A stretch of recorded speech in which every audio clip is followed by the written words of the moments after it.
ئێمە وەکو هاوپەیمانی بنیادی ڕێزی نیشتیمانی لە هەشت ئەزی پێکاتوینە ئامانجی سەرچیمان بۆ هەدەپ و بۆ لای برادران و هاوڕێیانمان لە هەدەپ ئامان سەرچیمان بۆ ئیسینکارکردن و ئیدانەکردنی ئەو هێرشایی تورکیا کە بە تیارە کردە سەر هەرێمی کوردستان و زۆر لە گوند و شارۆچکەکانی هەرێمی کوردستانی پێکا ئەمە ئیسینکار دەکەین و پێشمان ناخۆشە کە وڵاتێکی جیرانی وەکو تورکیا هێرش بکاتە سەر هەرێمە ئارامەکەمان بە هەر بیانوەیەک بی بیانوەی پەکەکە بی بە هەر بیانوەیەک بی ئێمە ئیسینکاری ئەو بابەتە دەکەین و پێشمان ناخۆشە و لە هەمان کاتیشدا ئێمە وەکو هاوپەیمانی بنیادی ڕێزی نیشتیمانی کە ناو کورتکراوەکەی هەبینین ئێمە هەمومان بە یەک دەست هەمومان ئیسینکاری ئەوەی دەکەین و لە هەمان کاتیشدا زۆرمان پێ نەخۆشەکەوە هێزی چەکداری تورکیا وەکو کۆماندۆ وەکو کۆماندۆی ڕەوانی هەرێمی کوردستان دەکە خۆیان ئەعلانیان کە دوێنەکە گوتان هێزی کۆماندۆ هێزی سەربازی ڕەوانەی هەرێمی کوردستانیان باشووری کوردستان دەکەین تامانەمە ئیسینکاری دەکەین زۆرمان پێ ناخۆشە و لە هەمان کاتیشدا بەربەستیان دەدەینەوە ئەوە ناکرێتن ئێمە هەرێمێکی ئاراممان هەیە وڵاتێکی جیرانمان بە عسکەری خۆشتان دەزانن هەر شوێنێک ئەگەر هات و کۆماندۆ و عسکەری هێرشی کردە سەری وێرانی دەکات عسکەری هیچ کاتێک بنیاد نییە وێرانکەرە لە هەر وڵاتێک بی هەر مووقعێک هەر پارچە ئەرزێک عسکەری دژمن بی دەوڵەت بی هێرشی بکە هێرشمانای یعنی وێرانکاری ئەمەش نامەنێ ئەو هەرێمە ئارامەی کە هەیتمان ئەو هەرێمە خۆشەی کە بەخوێن و مادیبوونی گەڵەکەمان دروستمان کردووە لە بکەوێتە ژێر پۆستاڵی کۆمۆندەیەکانی تورکیا و زۆریش ئیسینکاری ئەو بابەتە دەکەین و لە هەمان کاتیشدا زۆر دڵخۆشین و زۆریشمان پێخۆشە ئەو بابرێن هاوپەیمانیە کە ئێمە دروستمان کردووە بۆ ئەو یەکپارچەی و یەکگرتنەی ڕۆژئاوا لە نابێنی هەسەدە و ئەنەکەسا دوێنەکە ئەعلان کرا لە بەشی یەکەمی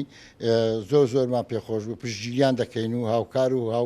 هاوخەباتین لە گەریان دەستخۆشیان لێ دەکەین بە هیوای ئەوەینا لە هەموو پرۆسەکانی یەکپارچەی کوردستانی ڕۆژئاوا یەک بگرن بە یەک دەست و بە یەک هەوڵ بتوانن کوردستانی خۆیان ئازادکەن و بتوانن ملەت و نیشتیمانەکەی خۆیان بە ئاسوودەیی بژێنن. بۆی لایەنێ سیاسیەک باشووری کوردستانی ئیرۆ سەردانێک vê derê HDP hatiye kirinê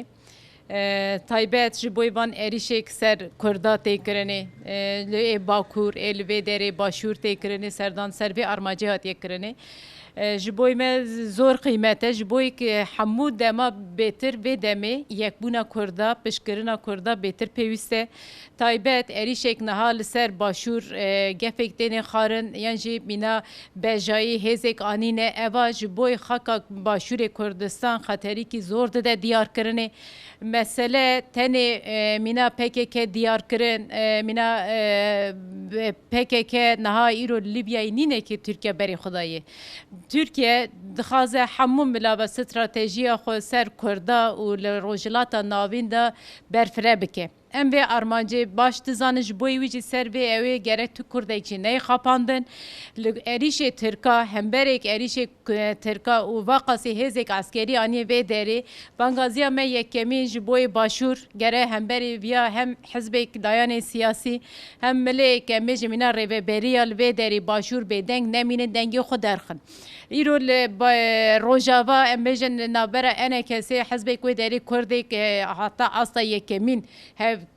hevpeymanekî îmza kirin eva ji bo Kurda tiştekî tarîxiye dîrokî em hem li wana pîroz dikin hem em zanin ji bo dema pêş destkeftiyê kil Kurda li wê derê eva tê wê manekê bê parastinê.